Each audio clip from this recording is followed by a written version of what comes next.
Lightning Fast Fantasy Football Podcast, sponsored by the Lockdown Defense Sports Network. It's our weekly show dedicated to elite advice in standard leagues, PPR, and dynasty leagues. We are not guaranteeing you will win anything by our advice, but if you do, we want our cut. Enjoy the show. Are you tired of losing at fantasy football? Well, have a seat. You come to the right place. You're now tuned into the show where champions are made, where speed meets strategy, elite advice, rapid fire analysis, and winning lineups are provided. It all happens faster than Tyreek Hill's 40 time. So strap in. Let's dominate your draft, crush your matchups, and take a ride all the way to that fantasy goal right here on the Lightning Fast Fantasy Football Podcast. Let's go.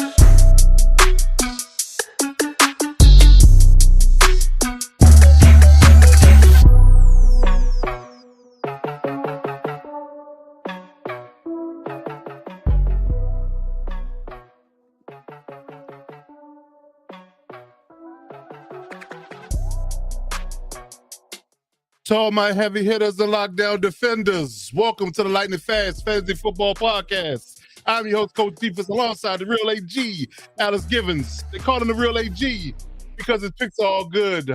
What's happening? What's going on in that stratosphere? We are in week 9. We're on week 9. We are ready to rock and roll, man. The things are rolling, things are moving, things are popping. We're getting really, really close to that fantasy football playoff matchup. And most people's is week 14, week 15, around that time. So we're going to get you ready. Get you ready. As we always ceremoniously do, we're going to get you right for the week. And we're going to prepare you for the playoffs coming up because we got to get ready now because you can't wait till the last minute. If you study long, you study wrong. So we got to get ready. Left. Exactly. So if you ain't right, you got to get right. So we're going to get that going this week as well. But the real AG, good sir, how you doing? What's happening over there? Man, doing good, Coach. Excited to chop up some more fantasy. I know we got some good stuff in the lineup for tonight to get people right. In the words of the great philosopher Migos, we're gonna get right with you. All right. Okay. The great philosopher Quavo, take off and Offset. R.I.P. R.I.P. Take off. Yes, indeed. But yeah, we will get you right, get you going, get everything moving. So shout out to everybody that's out there. As always, man, we like to start off the show with letting everybody know that we have some play new fantasy. a little bit. So we have our fantasy football hotline ready to roll. If you have any questions and want to talk to us directly, you can drop us a line on our fantasy football podcast hotline. The number, if you're now looking at the screen, it is 240-249-2220. Again, 240-249-2220. If you call during the show, we'll try to get your call aired on the or live directing right now. If you don't, we'll get back to you in short order. Please let us know how to get back to you. But surely hit us up. And if you have any questions for us directly, you want to get to us on a fresh line, we'll get back to you in short order. So we'll get that rolling for you. But as always, like we do in the beginning of the show, we like to start off with giving a quick shout out to our fantasy football leagues that we run. We won't run Dynasty League and won't redraft league. So we like to start off the show each and every week with our fantasy football weekly. So how we break down each and every matchup that happened in our fantasy football lineup through our redraft and our dynasty league. So we're going to do our week 9 recap, who won, who lost, what the standings look like, who's going to face each other the next following week. So starting off with the redraft league, we got some interesting matchups that happen there. Yeah, man, it's a topsy-turvy league, man. It is nobody's safe. Nobody's safe. You know what's the most savage thing after reading the post-week 9 report? I was the 3rd highest scorer of the week, and I got freaking Coach Bev, dude, who hasn't done anything all year, puts Right. almost 140 on me. Like, come on. You're right. You see the scores. You see, right. You see the scores. It is like most people got 102, 107. I'd have played anyone else. Well, no, we played Keys. Keys put up Yeah, 152. it's true. Hey, 152 and 137 from them. But everybody else is hovering around 100 if you won. So, yeah, you got a point. Got a point because I couldn't get it done with my 89 to 102. Tucker Craft, may his season rest in peace. That's really what hurt me because he's been my workhorse. He won me matchup last week with his performance and he got hurt this week. So RP to that. So I got to go back into the waiver wire and fix that. So we'll talk about that as well. But yeah, so I ended up losing to DZ. He had a lot of his players on the bye week, so that sucks. So he's still the top dog, 8-1. Young RG still at the top. He actually won his matchup off a fumble. Javonte Williams fumbled, and in the Dallas game on Monday night, which ended up costing Cody his game. So they both were happy and mad for the right reasons. And then you got Keys who put up 152 on Josh. And that was just a drubbing. Did he even have a full lineup? I gotta go look now. I need to go look now too. I'm looking in real time. BTA. Jesus. That was BTA for real. It's gotta be that's rough. It's pretty bad. So yeah. And unfortunately, you bad wanted to play good this week against you at 3-6. Through 137 and 107. 5 came back off the schneid because he lost a few in a row. 105 to 85 against Coach Mike Dub, who was on a heater at that one point. The guy kind of fills it out. And that was the week that it was. People that were hot. He had a full lineup. Full disclosure. One of his flex included Michael Carter. It's a tough one. And Keon Coleman. He was in the mix. Okay. Hey, Josh, if you need a trade, buddy, holler at your boy. Yeah. Deadline's coming up. Right, exactly. We'll get to that. But Cool Kev 103 to 59. My God, did Kurt have a full lineup? He was worse than Josh. 59. Yep, let me check. Yeah, we're already in the database. Let's confirm. I have a sneaky suspicion our old pal Kurt did not have a full lineup, but 59 points. I mean. We need the streets need to know. No, yeah, Jalen Hurts was kept in his lineup. He's sleeping the wheel, man. It's like he had Caleb Williams on his bench, man. Oh, that's brutal. 35? Oh man, he would have won. He had Manung guy, left Stevenson in there. He was Kurt was on a beach or something, man. So what's worse, sleep in the wheel or just have a full lineup and get waxed? What's worse? I don't know. I think it's sleep in the wheel, man, because there's only so many of these. Full lineup. Sometimes you just got to play what you got. I'm saying, but to leave a guy that was ruled out on a Tuesday and a guy that was on a bye. Right. Yeah, that's a whole lot of incompetence. That's a week-long incompetence train right there. Shout out Kurt though. Love Kurt. Yeah. Shout out to him. But that's brutal. Yes. That's just brutal. Oh man, I don't know what to tell him. Don't know what to tell him. But yeah, I mean, I guess you just want to donate your money to the cause. That's all I can really say. If you're down that bad, I understand it's just 2-7 or 2-6 at the time. But yeah, I mean, at least fight the good fight for a change. Do something. But that was the Lightning Fast Retrap League results for the week. The Dynasty League, it was brutal for me. I had the Power Rangers just went crazy on me. I don't know what the hell happened there. We got Bowers back. That's what happened. Yeah, you're right. That's exactly what happened. You're right. Bowers got their Bauer back. Indeed, got their workhorse back. So 185 to 123. So I was on a 3-game heater. Should have been a 4-game heater, but Sam Darnold happened, and then Brock Bowers happened. So now I'm back to 3-6. But I'm only 1 game out of the playoffs, so I'm not dead in the water yet. Not dead in the water yet. S. Rich coming through with almost 200 points, 196 to 119 against Panda. You came out with a victory against the Riley Shanks, 110 to 190 to 92. Jacob got 152 to 151. My God, that was cool. I mean, we're talking percentage points. They ain't a full point. That's literally 0.12. That's 0.18 of victory. Wow, that's the most smallest margin of victory I've ever seen. That's why you need fractional points. Because man, that is close. Yeah, 151 to 152. That is 188 to 152.06. That is the slimmest of margins right there, Yeah, man. that's yeah, Yeah, that's a lot. thread Yeah, threaded right there. for sure. So then Go Farmer beat Nightmare 153 to 129, and that's Boyle still on the heater. 149 to 87 against Team Spice. So yeah, he's balling out of control. I think he's got the 1 seed pretty much locked up. I don't think anybody gonna knock him off the perch at this point because everybody else is just going for scraps. Yeah, Well, you got yeah. Spice had to be asleep at the wheel. We got to confirm that one too. I mean, I don't know. 80, I mean, 87. there's a lot of bye weeks out there too. So I That's mean, true, man. But damn, yeah, a lot of bye weeks out oh, there. So Spice. yeah, so everybody outside of him, outside of S Boyles and S Rich, man, everybody else is Oh right no, there. Spice had a full lineup. Well, he left Swift in there. He was out. Oh yeah, yeah. Well, do you have any other options though? That's the problem. It's the That's a dynasty good. league. There's no players out there. No I players out mean, there. he had Singletary. Yeah. Well, that's not saying much. Yeah. Were you going to play Singletary? I mean, over Tracy in the first game? Were you going to do that? I mean, if I know a guy's, I'm going to put someone in who at least has a chance to play, Oh, yeah. you Well, know, he might compared to just someone that he might just ruled out. Like, right. Yeah, you got a point. You got a point. You know, try to shoot him some bells. It's not working. It's not working. But yeah. So that there's that. So yeah, that was the matchups for the week. So getting into week 10, the standings and the matchups this week for the redraft league. Of course, Young RG's in the top spot by points. Him and DZ are both 8-1. They're 1-2. I'm third with 6-3. Cody's 5-4 at 4. 5 is 5-4 at 5. Ironically, it's funny. 5 at 5. Go Cav at 6 with 5-4. Keith with 4-5. D-Bat 3-6 with 3-6. Mike Dub 3-6, and Josh and Kurt at 2-7, respectively.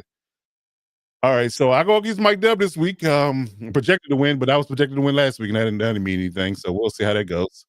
But yeah, so I got Mike Dub this week. RG got Kev. Josh got 5. You got Kurt. So maybe this is your taco bye week. Yeah, come on. It's your taco bye week. Maybe he'll give you another performance like he did last week. We got DZ going against Bev, and now funny enough, Bev is favored in that matchup too. That's interesting. And Cody against Keith, so that should be some good matchup. So yeah, it's still nip and tuck, man. The 8th, the 10th seed and the 6th seed are only 2 games up out. So you still got time. Is really what I'm saying. Don't fall asleep because you still got time. Still got time with 4 games left. So we'll see how things roll. But should be good matchups this week for sure. In the Dynasty League, we still S Boys at the top at 8-1, S Rich at 7-2, B Shank 5-4, Jacob at 5-4, Go Farmer and Panda 4-5 at 5-6, Bow Ranger and Ryder Shank at 4-5, you at 4-5, Nightmare at 3-6, me at 3-6, and Spice at 3-6. So nobody's mathematically out of it, to be honest. You know, from a playoff perspective, the 6 make it. So yeah. Yeah, we should see. We'll see. So I mean, literally, the 12th seed to the 6th seed is only 1 game, so it's competitive. It's competitive. So don't fall asleep. Don't fall asleep like Kurt. Like that. Yeah. Don't Do fall not asleep. like the probability of this top matchup here. We got a little in-house battle. Yeah. Yeah. Oh Granted, yeah. Oh yeah. Yeah. I didn't get it yet. Yeah. Yeah. The 2 boys are going against each other this week. Yeah. doesn't look good. Yeah. Yeah, we'll see. I mean, matchups. I mean, I don't look at that at all because it really depends what they do on the field. But yeah, I mean, I'm projected to win again, but we'll see. I was projected to win all my matchups last week, and I didn't win a single one of them. So Well, that's full that's disclosure. I only have 1 QB this week, so oh, okay. and it's JJ McCarthy. So Okay. Well, again, I'm not gonna count my chickens. Watching him have a 40-point game, and I'll be like, yeah. Go be my luck. I'll have your luck like you did last week when D Bev, went off on you. Yeah. You have a freaking 200-point game on me. But yeah, so we'll see. But you and I going against each other. S Boys going against Panda. Power Rangers going against B Shank. Nightmare going against Spice. Go Farmer going against Riley Shank. And that's Rich going against Travis. Jacob, Travis Hunter's team. So it's not Travis Hunter's team right now because he's hurt. But Yeah. But yeah, Jacob's team, they're going against each other in that matchup. So it should be a good one.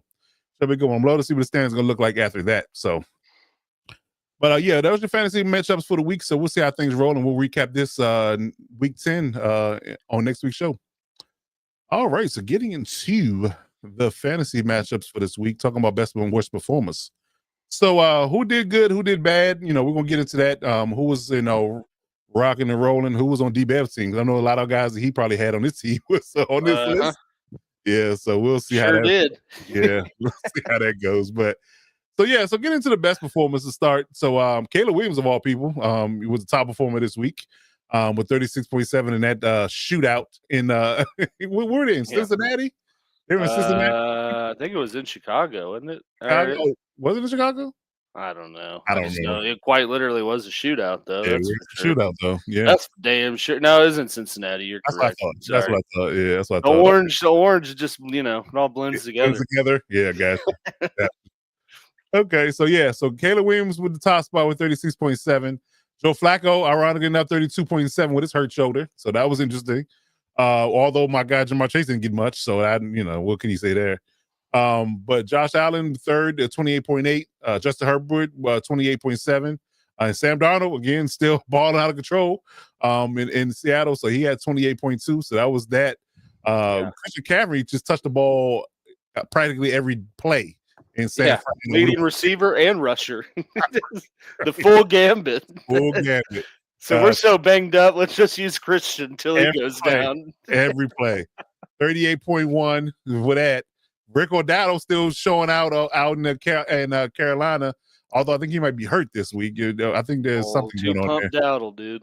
Yeah, too pumped out will do it. 27.1 for him. Kyle Manungai, finally said the name right. 21.3. Left him on my bench in my ESPN league, but we're not gonna talk about that. I was torn between him and Tracy, and I decided Tracy was the better matchup, and Manungai went off, of course, and Tracy didn't. It wouldn't have mattered. I still got waxed by RG, so it don't matter. It didn't matter. The start didn't matter, but it would be nice to have more points. But Josh Jacobs with 18, and Kyron Williams rounding out the top 5 with 17.4. So yeah, those are your top running backs and quarterbacks, man. Alex, talk about these wide receivers. Yeah, man. Wide receivers, we had some boomers in week 9 for sure. I was victim to some of these guys. Top dog on the list, Drake London with 34.3, just absolutely pissed on the Pats defense. Really did. Really did. What do you have? 3 touchdowns? It was absolutely ridiculous. Yeah, they had 3 toes. Yeah, that was wild enough. And then, like you kind of prefaced, Jamar did not feast, but T sure did with Yeah, he did. 29.6. It was like the Bears just decided not to cover him. It was like how much he was open. It was ridiculous. And the DJ Moore, much to my chagrin, with having Romo Dunze in quite a few leagues, which looked great to start the year, and is just quickly going down. DJ's getting involved now with 21 points. Devontae Adams and Puka. The Rams just feasted in total. Puka even got hurt, left in the third quarter. But Devontae had 20.5 and Puka had 19.3. So, Rams offense is lethal. Just lethal. Yeah, for sure. But what's interesting about this? Matt Stafford didn't make the top 5, although he had 2 receivers on the top 5. That's weird. Yeah, that is weird. It is weird. But when you have 47-42 game where both guys throw for over that part, that part, right? It's a little skewed there, but yeah. And then to our tight ends, the guy I put in my perfect lineup, the only person that apparently can play offense in Vegas, Brock Bowers. Been out for since week 2. And finally healthy, finally back in the fold, and made his presence known with 37.3, over 40 points if you play in PPR, full PPR. Yeah. So that was nice.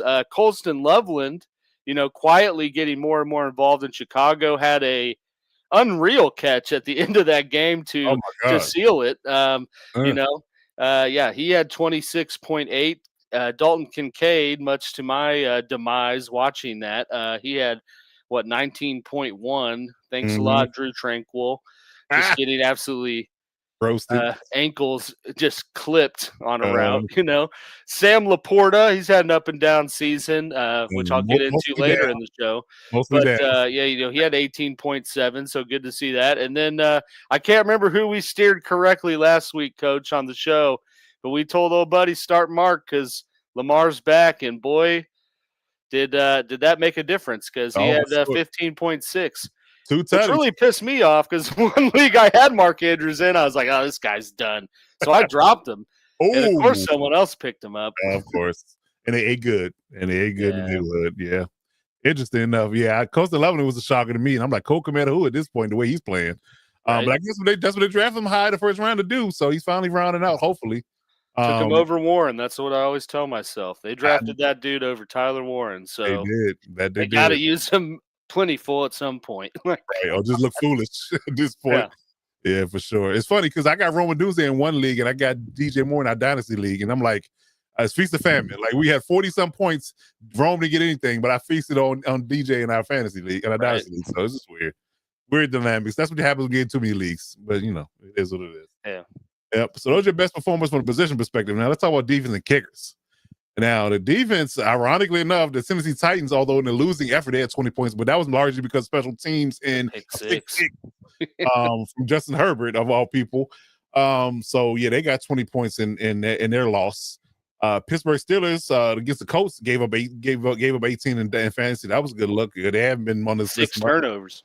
That part, yeah. Daniel Jones and those guys completely fell apart in that matchup. So yeah, so they got 18 points in there. Ravens came out of the shadows and raised from the dead and gave 15 to anybody had them. It's funny, see, I feel like most of these teams you wouldn't start.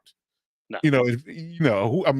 Outside of I started Baltimore in a couple because I had no other choice, well, and that's in that part, it yeah, did but work out. I was like, well, at least it's Miami. Like, right. like they've looked like ass against anyone. So Right. So that was the only saving grace per se. But most people wouldn't start these guys in Arizona and Dallas ball on this list, and they played each other. yeah, So and you that's would not expect that. I thought that would have been granted. Again, I'm going to throw shade at Disney here. I didn't get to watch the game. yeah, Thanks me a neither. lot.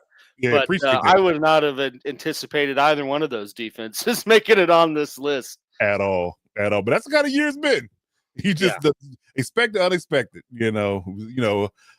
Prepare for the worst, hope for the best. That's all I can really tell you. But those are defenses for the week. Some very unknown names there. Normally don't make the list. You typically on the naughty list versus the good one. But the kickers, you got Kyrie Fairbairn with 18 points with a backup quarterback. Most of it with what's the kid's name?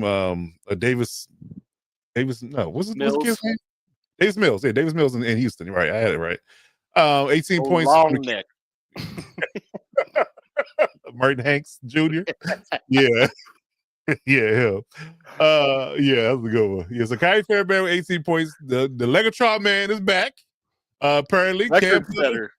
Yeah, record-setting 68-yard field goal in their game. He got 15 points. Eddie Pinheiro has been consistently on this list with San Fran with 12. Michael Badgley came out of the shadows, kicking for the Colts with 12 and only lost. And Cameron Dicker with 11 for the Chargers, the round of the top 5 list. So, yeah, those are defense and yours and kickers. So, who would play well this week. So, hopefully you had some good luck and some good fortune with these guys and, hope they keep things rolling. But as we always talk about the good, you gotta bring up the bad as well, unfortunately. So, some people on your team all season long, not just 1 week, but all week, just make you want to say, "You're killing me, Smalls." You're killing me, Small. So, yeah, who's the worst performers of the week? The guys that just chronically, underperform, and it just might be time if you held on this long, it just might be time to call it quits. You just got to break up with them.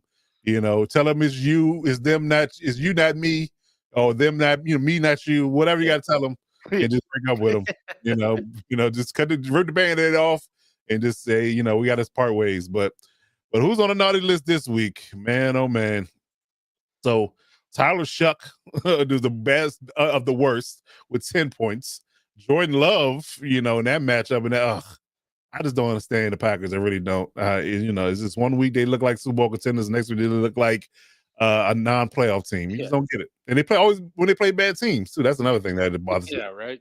Yeah, but 10 points from him, Tua 9.5, which you kind of expect at this point, and Cam Moore, Jesus Christ, 6.4. I think he has quite literally been on this list every week. I feel like it's been every week. Yeah, I'd agree with that. Yeah, which is not good. Sucks for him, but yeah, it really does. Already got his coach fired. Yeah, starting over already. Yeah. But first overall pick, you'll have to give him every single chance you can, including getting rid of the coach to succeed. So we'll see. For right now, he's persona non grata. That's for sure. Not touching it. But Davis Mills rounded out the top 5 in the backup duty with 6.2. He played most of the games, so I put him on the list, but he was backup duty because CJ Shaw got hurt. Ironically enough, Jameer Gibbs on his list. I haven't seen him on his list maybe once this year. This is the first time, maybe. 4.3 for him. Jordan Mason with 4.2 for Minnesota. Kamani Vidal with 3. They didn't run the ball at all against Tennessee. Everybody else has been doing it. They can't get it done. Yeah. But that's a whole other conversation. Chuba Hubbard 1.7, and Rico Dowdle ate up all his catches and carries, so he only had 1.7. And Alvin Kamara 0.2 for the Saints. So it's rough sledding over there in New I Orleans. was glad I traded Kamara in the one league I had him in. There you go. For Olave. Oh, how about that? How about that? At least Olave is getting targets, right? And he's involved more than Kamara, which blows my mind. And they didn't trade him, which right crazier. Yeah, I know. I don't know what it's they're doing. doing. Is he just that diminished with age? You know, the tread on the tires. I don't know, but could be. Yeah, moving. I know Sean Payton would take him if you gave him to him, though. I'm sure he probably tried to get him. Yeah. And Shaheed, I would imagine. But yeah, to our best of the worst wide receiver here, we had T-Mac with the Carolina in their 16-13 win, which I would note it's just astronomical that they won when Bryce Young threw for 102 yards. Right. One pick. Right. One pick. But yeah, he had 6.6. Keenan Allen, it was just what I thought would be an explosive day for the Chargers offense. Was really, he got down 14 points because you gave it to him. You gave him a pick 6 and a special team touchdown before he got going. So that's how it is. Yeah. But he had 5.1. We had Christian Kirk with Houston, 4.6. Jacoby Myers in his last game with the Raiders, showcasing his ability for the team that got him, I guess. Right. With 4.3. And then DK, who's a guy I kind of gave some praise to last week for, scoring what seemed to be a touchdown every week and just was, he got involved a little early, a couple, I guess one pass at this point. And I'm like, oh, here we go. DK's going to feast this game. And then it just didn't look his way again the rest of the game. So he had 1.6 to round it out. And then with our tight ends, we did have some big names have some unfortunate showings in week 9. The best of the worst was Hawkinson. JJ McCarthy back in the mix. He's getting, I guess, a little more involved with 8.1. That's better than it looked when he had Wentz. I'll say that. Yep. You want to be cautiously optimistic out there. We had Hunter Henry. He's kind of had an up and down season. He was tight end 1 for like a 4-week stretch. He's kind of going back down to the wayside with 7.1. Kyle Pitts, he's had some big games. He had 5.8 in that showdown against New England, ironically. Jake Ferguson, backed up his 0 burger last week with a 5.5. So it's just not looking good for him with CD back in the mix. That's all I can say there. Nope. And then Tyler Warren, who was on a bit of a hot streak. And, I almost in my league parlay where we all put a leg in, I almost doubled down on the Tyler Warren anytime touchdown. And boy, am I glad I did not do that. Yes, that is for sure. But yeah. I think you might have put the fantasy jinx on DK. He started talking about it. That's when he started being terrible. So yeah, I know. That's what happens. So, but we'll see how things flow. But yeah, those are your worst positional guys this week. And who was the worst kickers in defense? That's another conversation. A lot of bad here. Raiders with 2 points, Patriots with 1. Ironically, they've been playing good defense so far, but not this week. Miami Dolphins just don't play defense at all in any facet in their space. Saints either 1 point. The Commanders with -2. They have been looking pretty terrible on defense as well. So yeah, if you got any of those defenses, look for some better pastures because doesn't look like it's getting any better. Outside the Patriots, I think the Patriots are solid, but everybody else, yeah. Those are teams I would expect to be on there. That's outside the Patriots. Yes, I can definitely agree with that. Yeah, I definitely agree with that for sure. All right, kickers. The best of the worst is Will Lutz of Denver, 4 points. Josh Carty with the Rams, 4 points. Matt Prater, 4 points for Buffalo. Tyler Loop been on this list for quite a bit for some reason in Baltimore, 4 points, but that's largely when they had a backup quarterback in, not Lamar. But even with Lamar, he only had 4 points. And Matt Gay with Washington, he had 2 points as well. So rough sledding for kickers this week if you had any of those guys, because Baltimore, Buffalo, Rams, and Denver are all good teams, at this point. So their kickers weren't doing that great. Let's kick the game-winning field goal too. That's the ironic part. Right. Maybe they'll score a touchdown. Their offense is just so sporadic, though. It's I can't trust I mean, he had a lot of praise going into the season and being a high-scoring kicker because of how much their offense was anticipated to be scoring, and they're just so up and down. Yeah, hard to predict. Yeah, if you got any Broncos, it's feast or famine. They do good one week, and next week they look like trash. Yeah, so we'll see how that goes. But those are bad kickers and defenses for the week. So flowing over to the bye week. So we are now in week 10, and we got 4 teams on the byes this week. Cincinnati Bengals, which they probably needed at this point. But we hadn't played football. The Cowboys as well. Losing to Arizona on Monday night, they need a bye. The Chiefs coming off that gut-wrenching loss to the Bills, they on a bye. And the Tennessee Titans are on a bye as well. So that it sucks that all these teams lost and they got to go on a bye. That sucks to have to lose and have to wait that long to get back on the field to rectify that bad taste in your mouth. That's that loss you just took. So hey, I love it for the Chiefs though, man. They got the Broncos week 11, so let that L simmer and let it fester. Get right. Yeah, I understand. So if you got any Broncos or not Broncos, but Bengals, Cowboys, Chiefs, and Titans on your team this week, look for better options because they're gonna not be out there. So don't fall asleep like some guys in our league did. Yeah, don't leave them out there. But those are your bye weeks this week. So getting into our next segment, called the replacements. We're talking about injuries and roster moves. Who's on the injury list updated this week, and who may not play, and who you might need to replace. We'll give you all that intel. We'll talk about guys that are injured and not going to play this week, and we're going to give you some insight on who you think you should replace them with, either temporary or long term, to get you right and get you ready for the playoff push. So starting off with the injuries. Quarterbacks, not a long list, but an impactful list. We saw, most people saw, Jaden Daniels go down with that gruesome arm injury on Sunday night. Very feel bad for the kid. I mean, again, gruesome injury. Wish him the speedy recovery and things of that nature, but he's out for the season with an arm injury. Brock Purdy, still uncertain about him. I guess they're having a nice situation in San Fran where they have a really good backup where they can still win games without him rushing him back out there, because I think they made a mistake initially by rushing him out there and he re-injured himself. So they're being real cautious with that. So we just don't know exactly where he's going to be. I will bank on him not playing until you see him play. Give it a week if you do have him on your team still, and just, once he gets out there and plays and doesn't get hurt again, maybe start him. But it's a very iffy situation for San Fran with Mac Jones and Brock Purdy. So, so he's questionable with a turf toe, but still hadn't, given a clear delineation whether or not he practiced. Limited today in practice, whatever that means. But he's been limited for like 4 weeks. So exactly. So it's until I see him start, go out there and play football on Sunday, I don't trust it. And news broke today that Kyler Murray is not only going to not be the starter, they threw him on IR, and I think this is shady business. I ain't gonna lie. I don't think Kyler was hurt as they say. I'm glad you brought that up because I was about to. I don't think it's coincidence all this came out after they openly said Jacoby's starting, and it was made from the standpoint of Kyler's good.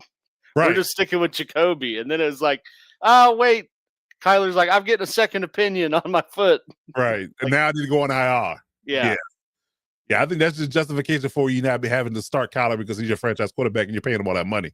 I really don't think he's not hurt, because, I mean, they went from he could have a role on Monday night in the game to not playing to out, and then Jacoby starts, and then you get the broadcasters, I heard, say that in a clip on Twitter, because I clearly didn't see the game, Disney. Yeah.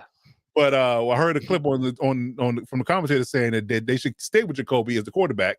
So that lends into the idea that Gannon was going to make a statement to say, I'm going to put Kyler back. I'm not going to put Kyler back out there right now. I'm going to keep Jacoby starting. And then all of a sudden, out of clear blue sky, you throw on IR. Yeah, I think that's shady pool, but that's just me. But let me ask you this question: do you think Kyler's done at this point? You think he's done in Arizona? In Arizona, yeah, I agree. For sure. I don't know how. I mean. It's like I said, that whole turn of events was just way too shady for me. And like Yeah, I think it's very much like, well, I'm going on the IR, so it doesn't look like you just bench me and then you get me out of here when this is done. that part. Yep, exactly. So yeah, I To think where I don't know, I but don't know either. Maybe Miami, they like short quarterbacks. yeah, maybe Miami. Pittsburgh. Yeah, maybe. Well, yeah. I can imagine that Tomlin would deal with the toddler, but that's just me. I don't know. We'll see. But Joe Flacco's got an ongoing shoulder AC joint sprain. He's playing through it. So when they do come back off a bye, which should help the shoulder, ironically. We'll keep that on the wraps when you do have to play him next week in week 11. Whether or not keep monitoring that shoulder, whether or not it gets better or not, because that could hinder him, down the stretch until Joe Burrow eventually comes back, if they're even in contention at that point. And lastly, on the quarterback list is CJ Stroud. Concussion. I think we kind of knew this when he got hit. He probably won't going to make it back out this week. And then I always say, if they take you to the back for a concussion, likely going to not play the next week. Because it's that bad, right? So yeah, they already ruled him out. D'Amico That Ryan means already you ruled don't him know out. what day it is when That they part, right? Yeah. Don't know what your birthday is. Don't know what weekday and week it is. Don't know your mama name. Yeah, you don't know took a none of that. trip back in time. You thought you were in grade school, Right, right. Get up and go to school the next day. Wonder why mama ain't make you breakfast. That kind of thing. So yeah, so CJ Stroud's gonna be out. Davis Mills gonna get started again against the Texans. So we'll see how that rolls. All right, so running backs, not a long list here either. The wide receivers still is CVS receipt, but we'll get to the running backs. Bucky Irvin's still out, doubtful to still, and him and Chris Godwin still a very I guess you can say mysterious in their status. yeah, Still haven't come back yet. Not sure when and if and when they're gonna come back. I did hear a rumor from one of the doctors on Twitter that it might be like week 12, week 13 for either one of those. So we'll keep that in mind. that's crazy. I know. Chris Junkins, although they just wiped him off the injury report today, he was questionable with a shoulder going into the week. So we had to monitor that. Isaiah Pacheco, questionable with his knee, but likely more doubtful than questionable, but they put a Q on his name. So I had to put the tag there, but I think he's more likely not going to play this week if he had to Well, they're guess. on bye. Oh, they are on bye. Yes, right. Yeah, yes, right. Yeah, But yeah, I would also say the fact that they tried to trade for Brees Hall probably tells you yeah, that part. it's a little bit prolonged injury with an MCL sprain and a running Yeah, back, yeah. Agreed. Okay. And DeAndre Swift was out last week with a groin injury, so he's questionable again for this week. Yep. In their Limited match. today. Limited practice today. Yep. So was Ronnie Monungai, Stevens. though. Oh well, yeah, another thing. Yeah, so who knows? Who's the third guy there? It's some note Bryce something. He scored a touchdown last week. I was like, who the hell is this guy? Right. That's kind of like Scott Matlock scoring for us. Nobody has Yeah. Scott Matlock in their lineup. Yeah. Right. Exactly. So yeah, got to keep monitoring that, but hopefully at least one of those guys play. Ramondre Stevens was out last week. Still no Travion Henderson in the large space, but a whole nother conversation. But yes, Ramondre Stevenson with a turf toe. He's questionable with the Patriots. Aaron Jones with I think he has AC joint sprain in his shoulder as well. He's questionable, and so is Ollie Gordon from the Dolphins with an ankle injury. So those are your running backs in regards to their questionable status and doubtful status. So yeah, keep your eyes on those guys if you have them in your lineup. All right, Alex, tell me about this CVS receipt with these wide receivers. Jesus. Yeah, so we got Puka got hurt with a chest rib injury, returned from the prior injury that kept him out a few weeks and balled out and then left in the third, but I think he's in line to play. I mean, he practiced limited today, so he's I think going to play. I mean, that it's looking good for Puka at least. Garrett Wilson was limited today. I mean, I truly don't know with the Jets and their fire sale if they're going to even rush him back out there. It seems like they're trying to just tank. So, I definitely want to monitor that, but I would not have any faith in the Jets fantasy players moving forward. Period. Scary T, he's continued to be. I mean, it's just. I know we talked about this like last week, Coach. It's just crazy that they did not put him on the IR.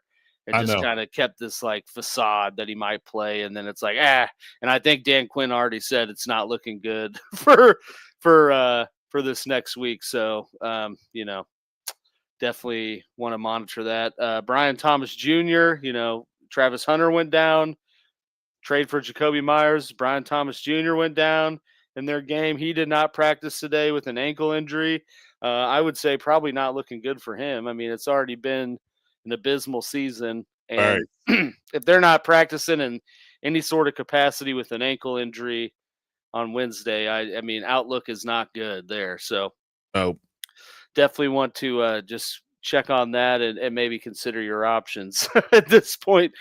Ricky Pearsall continuously out. Again, did not practice today. So I think he's going to continue on his trend of not playing, which I wish they would just go ahead and say he's out so I can leave him in my IR spot, and Sleeper will let me move my lineup around. But we'll get there. That's like a Friday problem.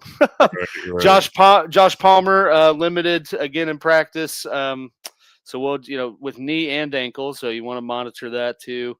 I don't think he's played the last few weeks, so I don't know. I don't know that they're rushing him back either. They don't need him, so who knows? Wicks, he went down 2 weeks ago. I think he's finally off the injury report this week, but I mean, those cats are tricky though, man. They're tricky. You never know. You never know.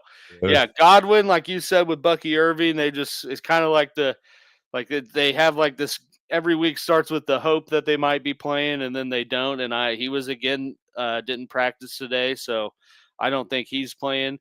Kayshon Boutte, he went down. He had a pretty good a 3-week stretch there of playing pretty dominant. He went down very early in the game with a hamstring. He did not practice today, so with hamstrings and wide receivers, and you kind of need that to be explosive. So a little bit. I do not feel good about him making it into the fold. Cooper Kupp, I think Cooper Kupp's season's probably done. Especially after getting received aid. Yeah, that might be. Still not practicing, and is just not doing good right now. Matthew Golden, the poised first-round wide receiver, not doing anything when he's out there. Was out last week, and Golden, that's for sure. More like copper. very, very molded copper at this point. But he's off the injury report right now, or just maybe the Packers haven't put that out yet. But it's hard to have any confidence in any Packers wide receivers because of just how much they are inconsistent and spread the ball around. Marvin Mims, he's already been ruled out for this Thursday night game tomorrow. A.J. Brown with a hamstring injury, I think he's good to go now. I mean, coming out of their bye, they didn't trade him.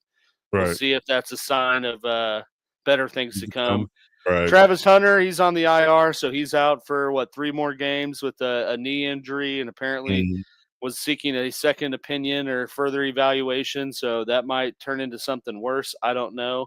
And Luther Burden, he was out with concussion. I don't know that. I don't think I have not seen an update on him. So I haven't heard anything further from that.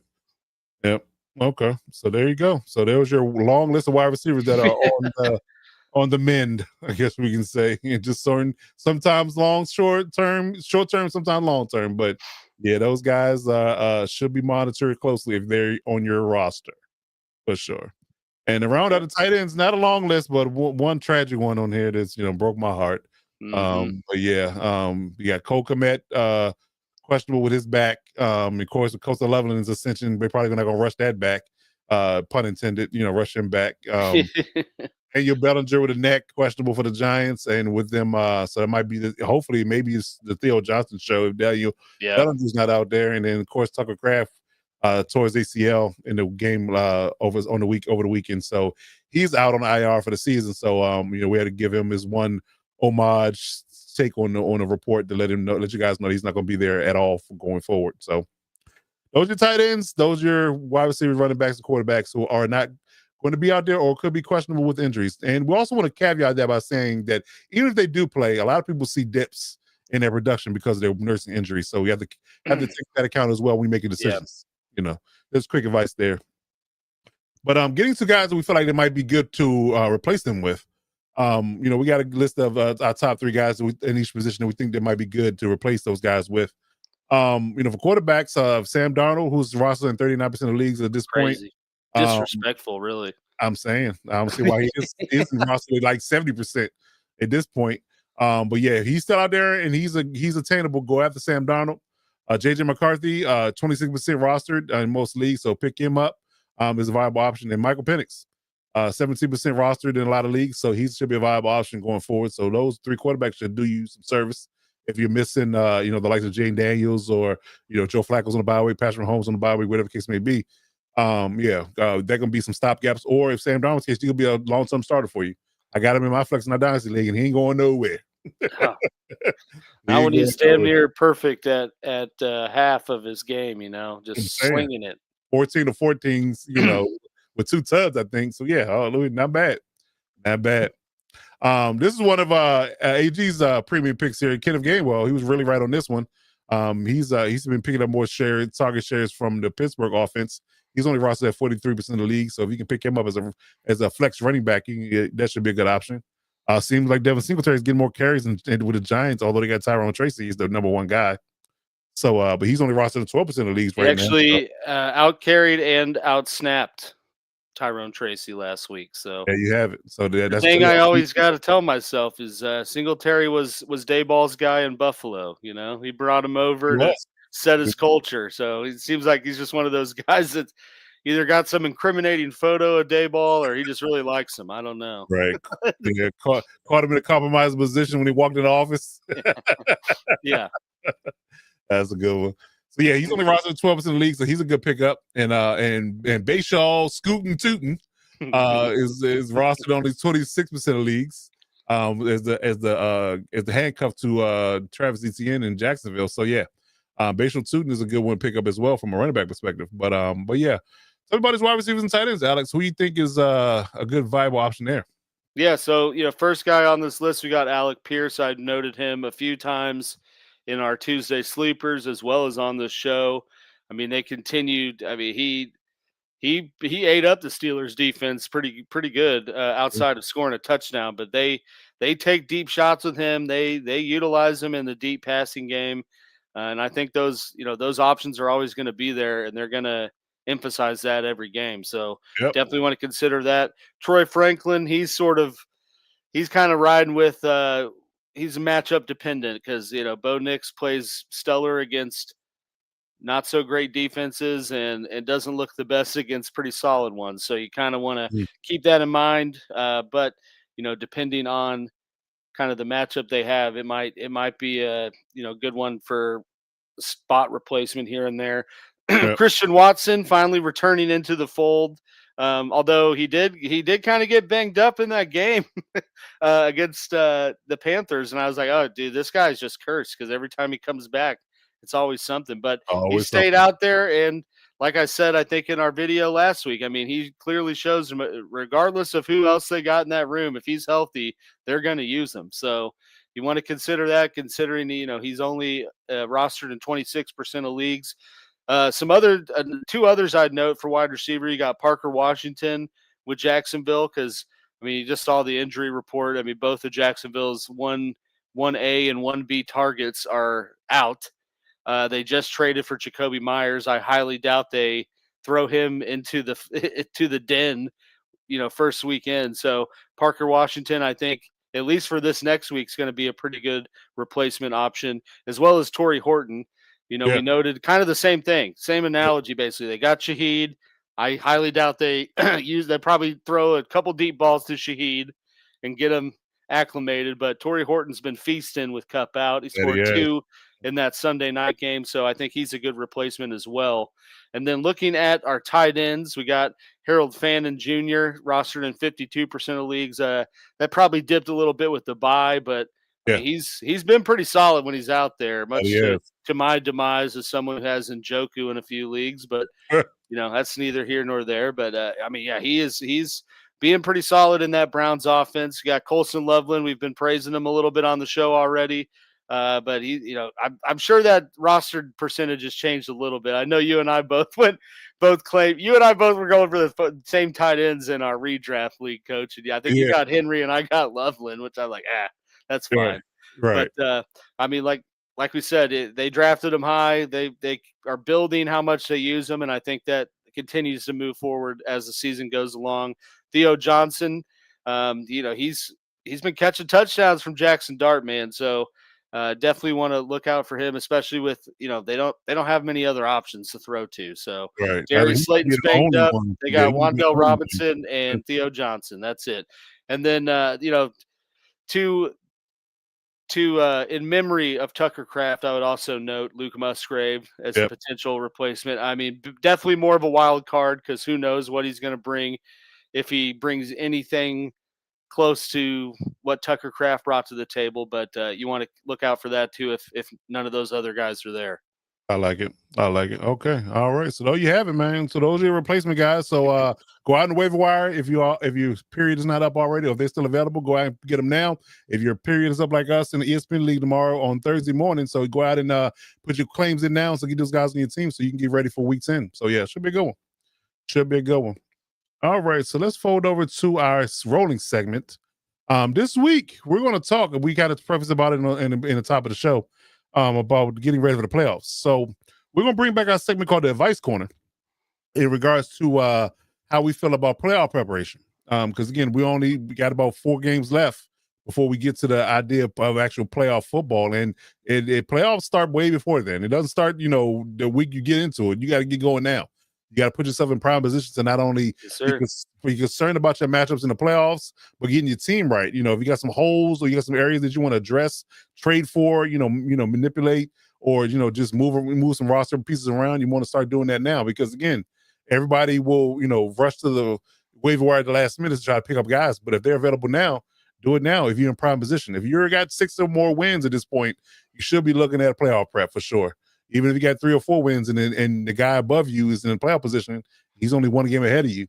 You want to start prepping now. So, Alex, what are your best and brightest, I guess you can say, fantasy football playoff preparation advice for the fans out there? What would you say is probably the best strategy to attack in that space right now to start getting ready for that playoff push? Yeah, and for our viewers here, I worked out a little 10 step outline to address the playoffs, But Okay. I think the most important one is obviously to know your playoff schedule and know who's on your team, who their matchups are in that playoff window. So, we're talking about weeks 14 to 17. God forbid you have a championship game in week 18. I feel for you if your Oh league man, still does that's that. It's brutal. archaic as Yeah. hell, but whatever. Right. But you want to look at that window. You want to look at who your stars are playing and who any potential streamers are playing in that window. Just to, like you said, get your team right. Find, where you got bad matchups and might need to account for that. And with the trade deadline looming in the fantasy leagues, you want to look at other teams have and target players with soft schedules in that playoff window. That's quite literally the best way to set your team up right. If you're already sitting pretty good, you're just going to continue that by knowing your playoff schedule and who your players play in that window. Okay. All right. That's good stuff. That's good stuff. Yeah. Yeah, I would, I'll go back to my, original point about regarding to your roster. Like, if these guys are just have, horrible matchups, one matchup is one thing, but having 3 bad matchups back to back weeks for all 3 weeks, and he's one of your heavy hitting guys, if he's your number 1 wide receiver and he's going up against Patrick Surtain, Sauce Gardner, and Tre'Davious Ward or Ladarius Sneed, somebody like that in 3 weeks in a row, then you might want to think about it. He's not going to be as productive as you need him to be in the playoffs, right? So there might be, addition by subtraction. I'm not saying that this is the, end all be all strategy, but if you could potentially, let's use Jamar Chase for an example. If Jamar Chase is going to have, really tough matchups in all 3 rounds of the playoffs, and you can potentially trade Jamar Chase for a haul that guy the better matchups, it's something to consider. Because rather than go down Absolutely. with Jamar Chase having 4 points for 3 straight weeks versus a guy that's going to have favorable matchups and have 10 plus points per week, and that'll get you victories and keep you playing. It's something to consider. And it really just depends on who you would garner, who you would gather, in that trade. You can probably get at least a running back and a quarterback. Running back and a wide receiver for Jamar Chase right now, even with his, uncertainty at quarterback. Somebody would trade you a good running back and good wide receiver right now for Jamar Chase. So, Oh, yeah. so I would say that's something to consider. Look at that from that perspective. So if you have bad matchups at the running back or the wide receiver position, especially even quarterback, if quarterback is going to get 3 bad defenses, it's something to consider as well. If you got, let's say pick a quarterback out, they got Daniel Jones, and Daniel Jones been balling, but his playoff matchups against the Chiefs, the Eagles, and let's say the who has a good pass defense, the Seattle Seahawks. You got those 3 matchups in his playoff time slot. That's tough sledding. That's tough sledding. So even Jonathan Taylor, if you're going to get 3 good run defenses, it's something to consider, because you want to be able to be viable and, be competitive in the playoffs and not just down the hill that is your good player. Yeah. If you really want to win a championship, in my mind. So that's my best and brightest advice. Consider those matchups. And if those guys have terrible matchups 2 or 3 out of 3 weeks, that I would consider maybe moving off of and getting better players for better playoff matchups and going down the line. I mean, I won't disclose what the trade was, but I think that might be a little bit of what Alex had going on last night. He got a nice little trade that we didn't see it coming out of clear blue sky, and it might be a playoff. I thought the guy was high. Yeah, right. We thought he was on drugs. He sat on it for 2 days thinking that it might be a joke, but it was sitting there. He hit the button and he got it. So it is what it is. But sometimes you got to make moves. Is what I'm driving at. Yeah, and that's one of my points I had just to kind of build off. It was, trust your core players that you drafted, but don't be stubborn about it. You don't need to get cute with your lineup and try to stream a bunch of people when you have reliable starters. But at the same time, if you got a big name player like a Jamar Chase you were talking about that's been cold or, has brutal matchups, consider either benching them for a hot hand or moving on from them to get yourself a haul of people that have better matchups. Look at that boy. Look at that. Yeah, I will go ahead and disclose. I traded Javonte Williams for Derrick Henry and Baker Mayfield. I felt pretty good about that one. I would too. I would too. We only debated it privately because we were like, well, are we sure this guy's not being held hostage? Like, it's like is this guy all right? Is this a code? Like, right. He's supposed to tell me he's been kidnapped. Right. Blink twice if it's serious. Right. Yeah. So but that's sometimes those are the breaks, man. Those are the breaks. So but that's I would say my best and brightest advice. Know your matchups, know your players, and you want them to be viable in the playoffs for sure. If you're already in prime position and you don't have to right. Oh, we are. It was like, okay, we good. Right. We push the button. We're all right over here. Yes, indeed. So but know your matchups, know your prime positions, and understand where you are going to land when playoff times come. Because again, if you got tough matchups across the board, you gotta get some wins somewhere. You got to get some wins somewhere, some easy matchups somewhere. So know your strength of schedules, know your matchups, know who the tough guys that are going to give you a rough day. And you want to maximize your points. That's what it boils down to. Maximize your points. All right. So moving on down the line, let's talk about the games of the week real quick. So we got a nice slate of games here. That Monday night game. Disney, get your life together because I need to see this. Get your life together. We need to see this one. Eagles and Packers, but we'll get to that. But starting off with the Thursday night game throughout the week on Sunday. What games have your eye, Alex? In regards to, would you think there might be fantasy gold on one side or both? What might be some fantasy gold prime matches for you? I mean, I think the one that I don't know why I have this feeling, and maybe it's just because what I watched last week, but I feel like this Giants Bears game is going to be kind of a back and forth shootout. The Bears can't stop anyone. Jackson Dart's actually been playing pretty stellar football. With not having a whole lot of it because his big time match or components in the lineup. That's kind of the one I feel will probably produce the most gold overall. Manifesting Rome coming back into the fold. Yes, let's do that. But other than that, I think I am 100% starting. Well, I mean, I think Buffalo Bills are just going to pounce Miami. I don't know that I'm starting Keon Coleman or anything, but you're Dalton Kincaid.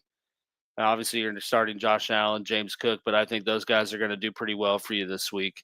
Yeah, I like that. I like that for sure. I mean, I will argue that at least for the running back perspective, maybe Tet in the Carolina Saints matchup, I think they should have a pretty good game. So I would say Bryce Young and Ted McMillan and Rico Dowdle or Chuba Hubbard, whoever's going to play the most in that matchup. There's something going on with Rico Dowdle. I'm not sure. I read something. I didn't get deep into it. I didn't have time. Something's going on with Rico Dowdle. He said something about a GoFundMe and some other stuff. I don't know. But, yeah, something's going on with him. Maybe it's the fine. Maybe it's some of the fine he's going to get for the penalty. Maybe that's what it was. But yeah, Rico's playing Rico, definitely playing Tet, playing Bryce Young. I think they're gonna at home, especially against the Saints. I think they should have a good day. That's for sure. I'm curious about this Colts Falcons matchup. Now, I will say if this is on U.S. soil, I would say it's definitely going to be a Indianapolis, leaning game. But those overseas games are always wonky. They're never play out how you think they're going to play out. It's always weird. Yeah. In a different time zone. It's just weird to me. I don't know why I don't know, because the time jump, the different scenery, uncomfortability, whatever. Making a little vacation out of it, Who knows? That kind of thing. Yeah, it's something weird about those games. I don't trust them. I really don't. I will say this though, unfortunately, no condolences to Coach Mike Dub, but the Lions are going to walk all over the Commanders. So yeah, 100%. Yeah, I'm starting all Lions. And going back to their original matchup, their first matchup in this series, the Rams and 49ers had a shootout on Thursday night a few weeks ago.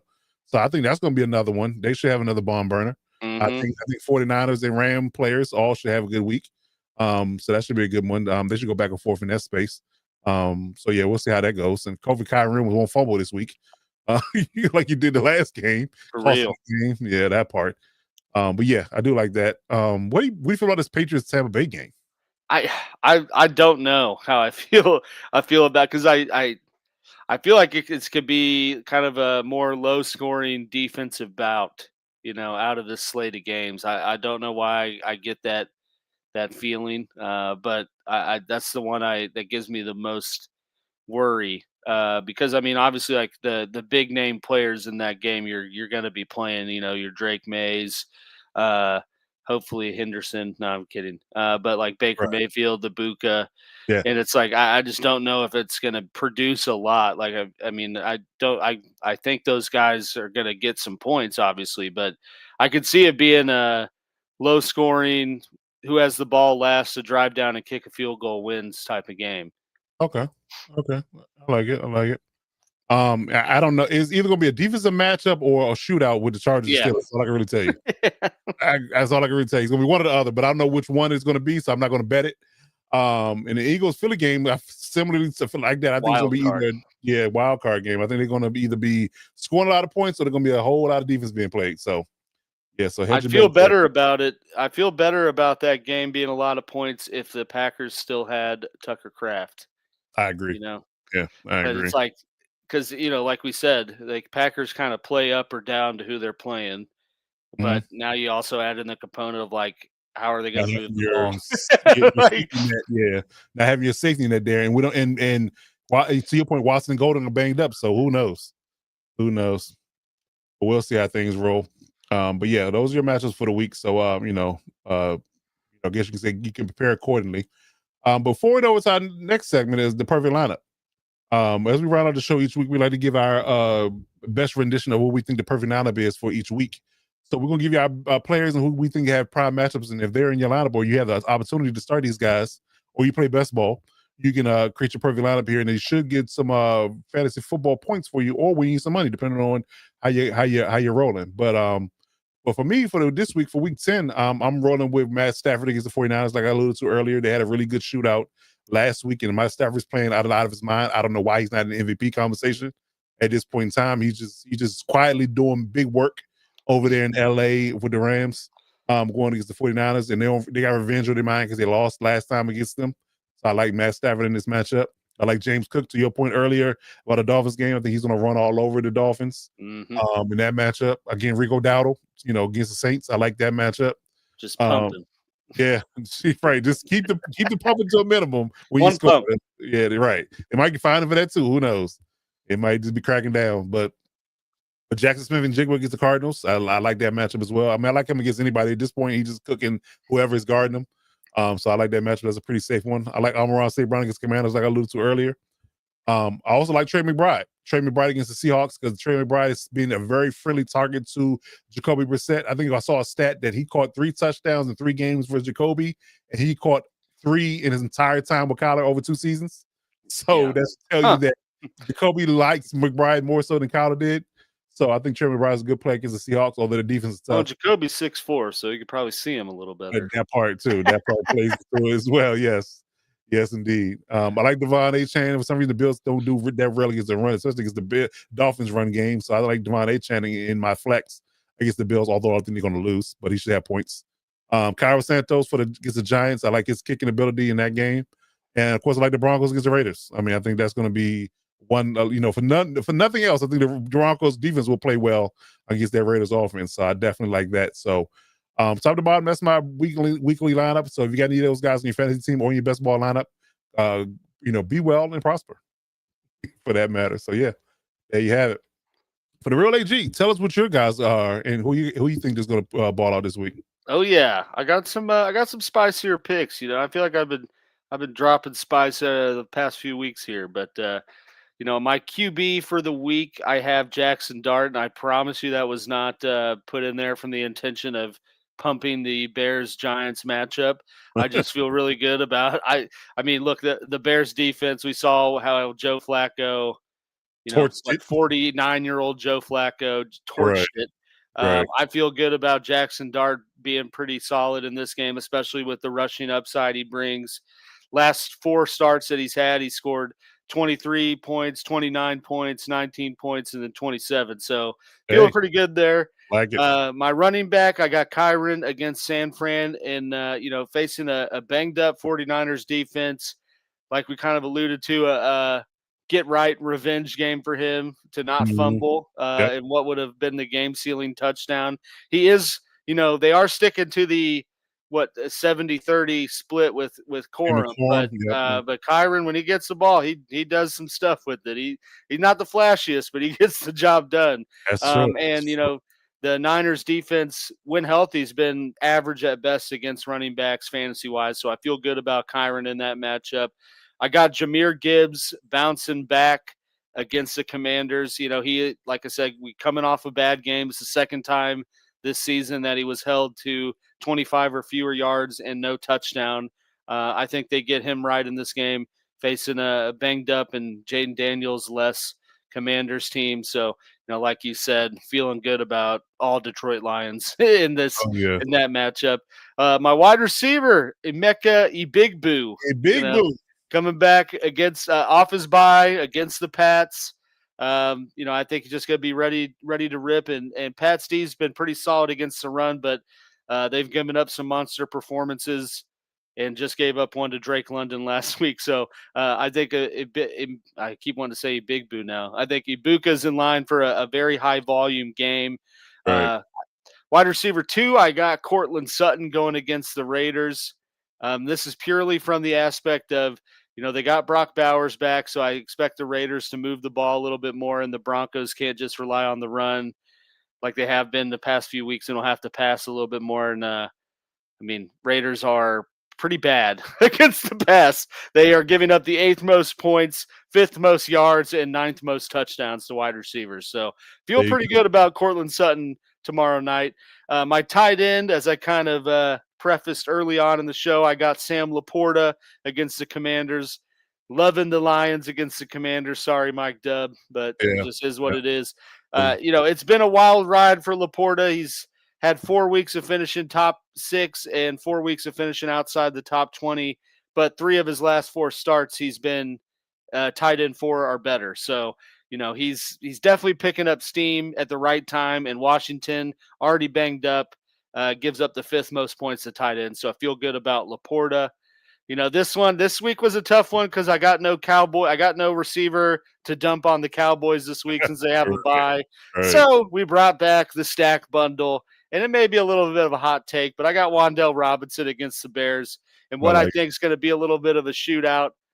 It's got to go somewhere, and Wan'Dale is a target machine. He's if you're in a full point PPR league, you love Wan'Dale week in and week out because, he gets at least 10 targets a game. And, he had 11 targets last week for 9 catches. Didn't do a whole lot with it, but I think has a little bit better output against this Bears defense.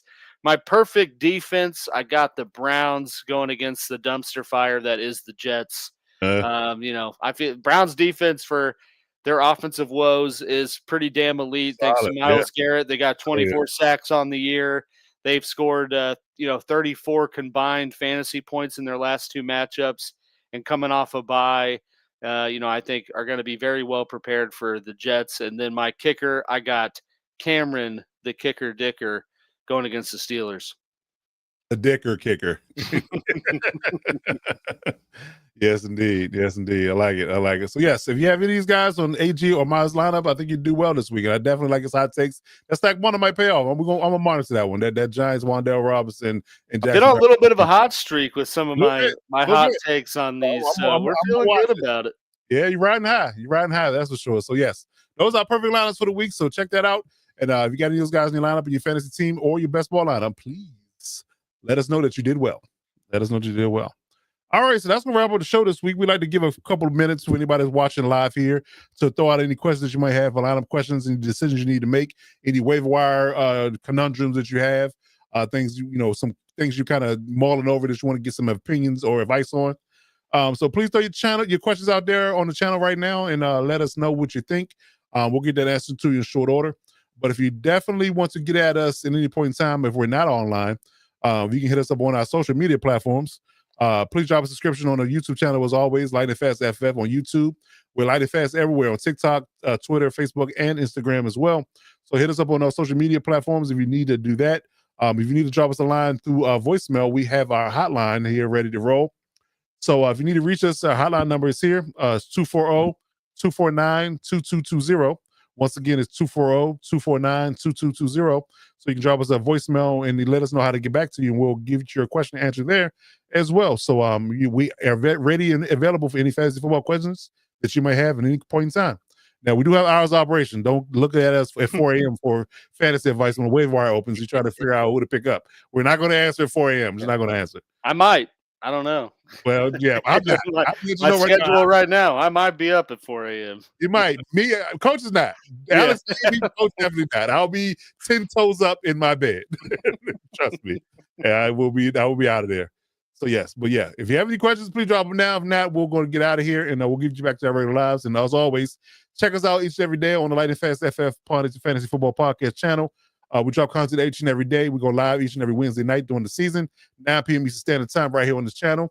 Again, we drop shorts each and every day on at 3 o'clock on Monday through Friday, I should say. We have our last show on Wednesday. So we get you right. And honestly and truly, man, if you can't, get right from our advice, I don't know what you're doing. That's all I can really tell you. Yeah. All the tools are right here for you. Or you just gotta listen and pay attention. That's all you can say. But yeah. All right, man. So if there's no questions from the chat, we're going to get up out of here. And like I said, we'll be back next week at live and direct at 9 p.m. Standard Time right here on this very channel going live. Our content comes out each and every day at 3 p.m. on the channel, on the YouTube channel. So here, check us out there. Check us out on socials. And we'll be back next week, man. Real AG, anything parting news or information before we get up out of here? Man, just I hope everyone has a solid week 10. If you're in the playoff hunt, continue on that trend and get right. And, unless you're playing me, good luck. There it is. Got to jump that line. Got to jump that line. All right, man. So, yeah. So we'll be back next week to recap everything, and we'll get you right and get you prime and ready for the playoff push, man. So hopefully everybody has a good week 10, and drop us a line if you need any questions answered, and we'll be back at you next week. But in the meantime, in between time, that is the real AG, Alex Givens. I'm your man, Coach Defense, and until next week, we'll see you when we see you. Step up and lock it down.